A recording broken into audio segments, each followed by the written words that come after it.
Merhaba craft tutkunları. Hoş geldiniz. Kullandığımız aksesuarlarımıza yeni çeşitler eklemeyi biz çok seviyoruz. Umarız siz de bu yeni su şişesi kılıflarını sever ve denersiniz. Hazırsanız başlıyoruz. İlk olarak örgülerimizin klasik başlangıcı olan sihirli halkayı yapıyoruz. Örgüye yeni başlayanlardansanız ve sihirli halka yapımını bilmiyorsanız kanalımızda adım adım anlatılışı mevcut. Kartlara ve açıklamalara linki bırakacağım. Sihirli halkamızı yine 8 ilmek ile başlattık. Sonundaki ip kaydırmalı kapanışı yapmayıp ikinci sırasında bütün boşluklara çift ilmek ördük. Burada klasik bir yuvarlak taban oluşturacağız aslında. Kurallarımız yuvarlak taban kuralındaki gibi ve ilk 3 sırayı örmemiz yeterli olacak su şişesi kılıfımızın tabanını oluşturmak için. Yuvarlak taban yapımının detayları da yine kanalımızda var. Hepsinin çift sıramız bitince bir tek bir çift sıramız geldi.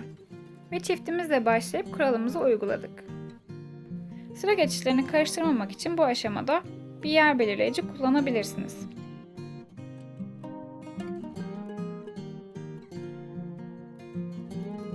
Bundan sonraki sıramız ise bir çift bir tek sırası. Alttaki ilk çiftten sonraki boşluğa çift gelmeli. Bu bütün yuvarlak taban yapımındaki kuralımızın temelini oluşturuyor aslında. Bu örnekte iki tek bir çift yaparak başladığımda bu kurala uyuyorum.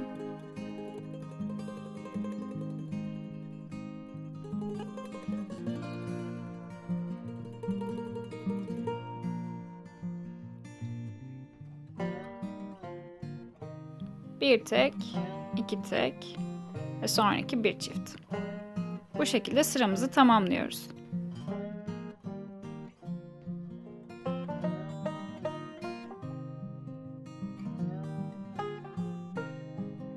Sihirli halkamızın üzerine kurduğumuz 3. sıramızı da bitirdik.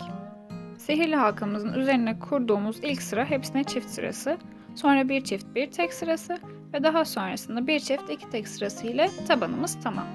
Şimdi içerisine koymak istediğim şişenin uygun olduğunu göstermek istiyorum. Bundan bir büyük boy şişe de bu ölçülere gayet rahat bir şekilde sığıyor.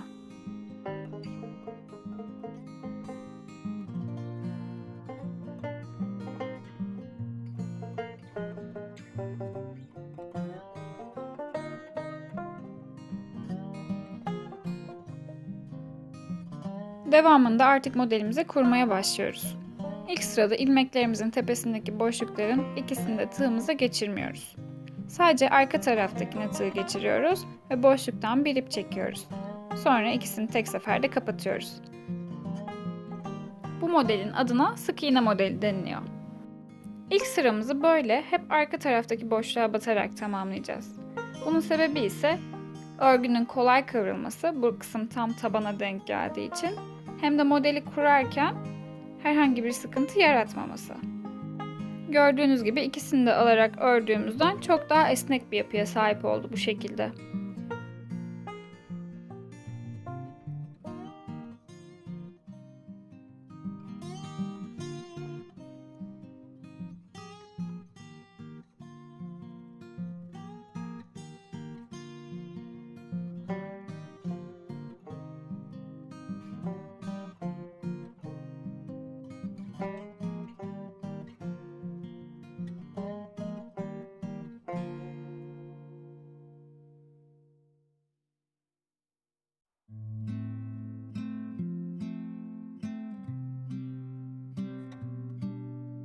Ve bu sıramızın da sonuna geldik.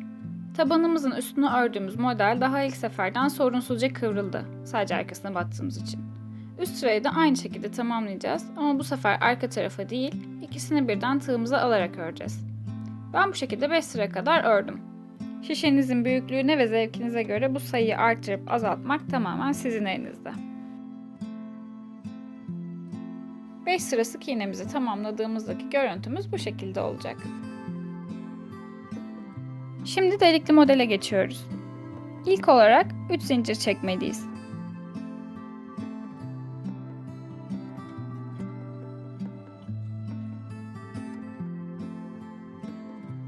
Üç zincirden sonra tığımıza ipi bir kere dolayıp sadece bu ilk sefere mahsus olmak üzere hemen yanındaki boşluğa batıyoruz ve ikili trabzan örüyoruz. Sonrakilerde aynı işlemi bir boşluk bırakıp o boşluğun yanındakilere batarak yapacağız. Ve bir sonrakine başlarken bu sefer 3 zincir değil, tek zincir çekeceğiz. İkili trabzanı şu şekilde yapıyoruz. Zincirimiz birinci, doladığımız ip ikinci ve boşluğa batınca da çektiğimiz ip de üçüncü ilmeğimiz oluyor. İlk olarak baştaki ikiliyi kapatıyoruz. Sonra ise kalan ikiliyi kapatıyoruz. Tek seferde üçünden birden ip geçirmiyoruz da iki aşamada yapıyoruz ve buna ikili trabzan deniliyor. Zinciri çektik, bir boşluk bıraktık. Sonrakine ikili trabzan ördük. Bir zincir, bir boşluk ve örmeye devam et. Böyle sıra sonuna kadar geldiğimizde püf noktasını vereceğim.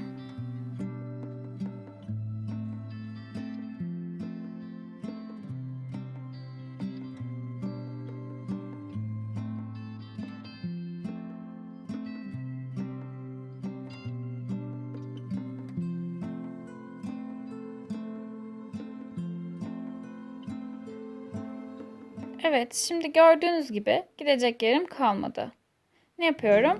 Direkt bir zincir çekiyorum. İlk baştaki ilmeğimin tepesinden ipi bu zincirimin içinden kaydırarak bu sıramı kapatıyorum.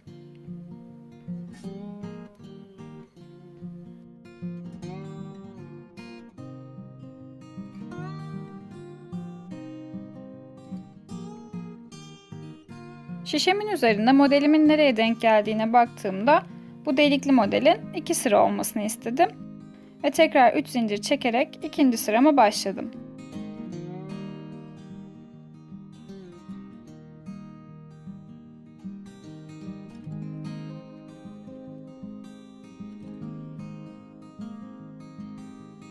İpi doladım ve bu sefer artık birinci boşluğa mı batacağım, ikinci boşluğa mı batacağım buna bakmadan takibim daha da kolaylaştı. Alttaki ile aynı yere denk gelecek şekilde örmeye, yani ikili trabzanımı yapmaya devam ediyorum.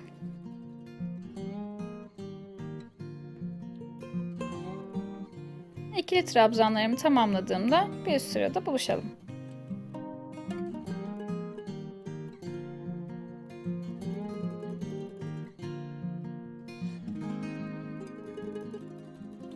Evet, bu sıramızı bitirdik. Sonraki 3 sıramızın tekrar sık iğneli görüntüde olmasını istiyorum ben bu modelimizde. O yüzden sahip olduğum her ilmeğe sık iğneyi tekrar örüyorum.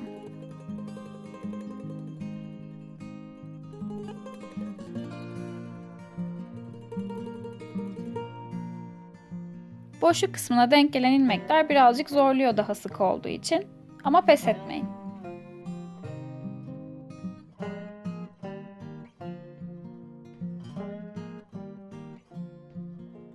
Her yeni modele başladığım sırada kayma olmaması için unutmayın, ipi kaydırarak kapatıyoruz.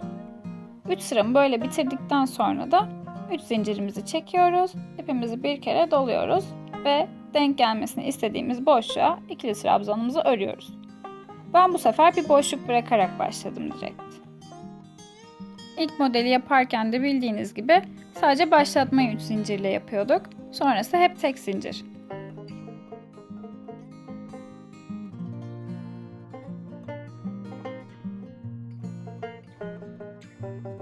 Ben bu sıram bitince bir sıra daha delikli model öreceğim. Sonrasında 4 sıra sık iğne öreceğim. Ve sonra bir sıra delikli ve bir sırada sık iğne örerek modelimi bitireceğim. Siz sık iğneli model görüntüsünü daha çok sevdiyseniz ve sayısını arttırmak istiyorsanız buna göre delikliye sık iğne oranını ayarlayabilirsiniz. Bu görüntüden hoşlandıysanız da bu şekilde olduğunu bilmenizi isterim.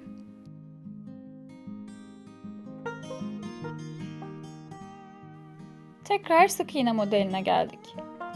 Az önce de bahsettiğim gibi 4 sıra daha sık iğne ve bir sıra daha ikili trabzan modeli öreceğim. Ve kapanışı sık iğne ile yapacağım.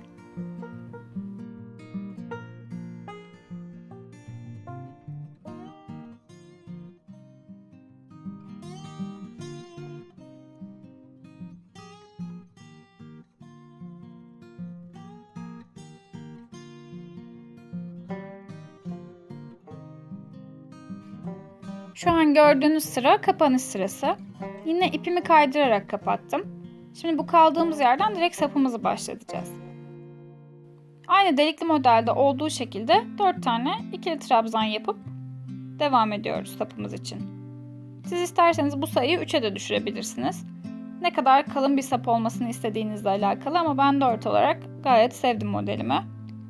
Bildiğiniz gibi trabzanı yaparken ilk başlangıçta 3 tane zincir çekiyoruz. İpi bir kere doluyoruz. Önce 2 tanesini sonra bir tanesini kapatarak trabzanımızı yapıyoruz.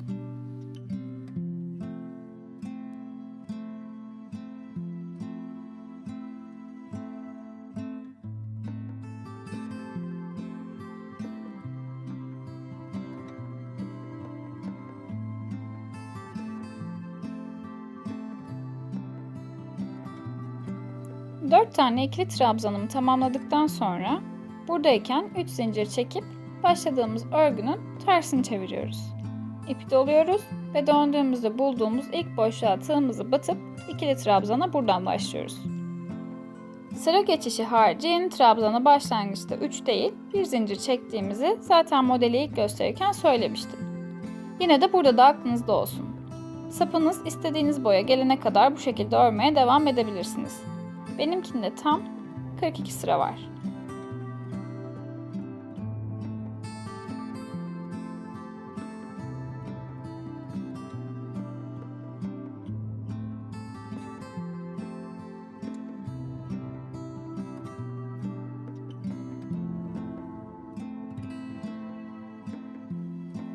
Şimdi bakın 3 zincir çektim. Tersine çevirdim. İpi doladım ve ilk boşluğa ikili trabzanımı ördüm. Hepsi bu kadar.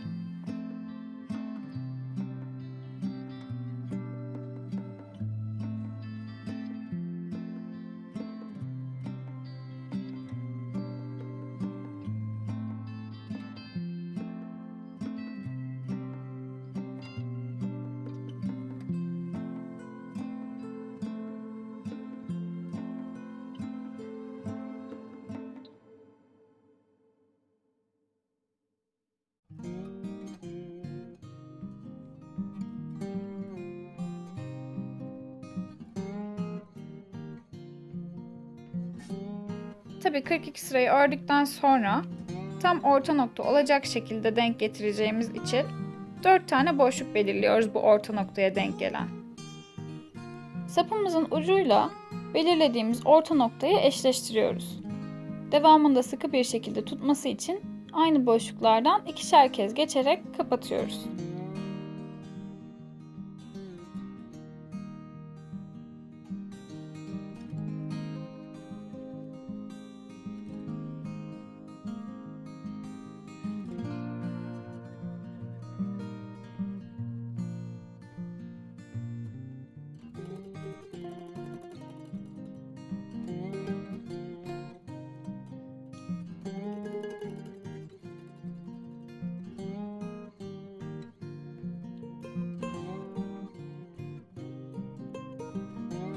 En son eşleştirdiğim ve birleştirdiğim yerden bir sonraki ilmeğin tepesinden de geçirerek örüyorum.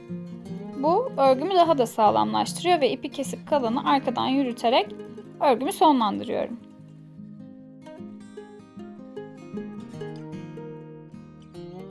Siz bu noktada son kalan ipi yapıştırabilirsiniz ya da çakmakla yakarak orada daha büyük bir top halinde ip bırakıp çıkmamasını sağlayabilirsiniz. Ama ben içinden yürüttüğümde de herhangi bir açılma sorunu yaşamadım.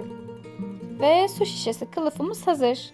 Size ilk gösterdiğim şişeyle bu şekilde oldu. Bahsettiğim bir büyük şişemiz de buydu. Ve büyükte de ne kadar tatlı durduğunu görebilirsiniz. Sonraki videolarımızda görmek istediğiniz örgü modelleri ya da aksesuarlar varsa yorumlarda okumak isteriz. Sadece örgü olmasına da gerek yok tabii ki. Siz de yaparsanız bizimle mutlaka Instagram'ımızı tagleyerek paylaşınız.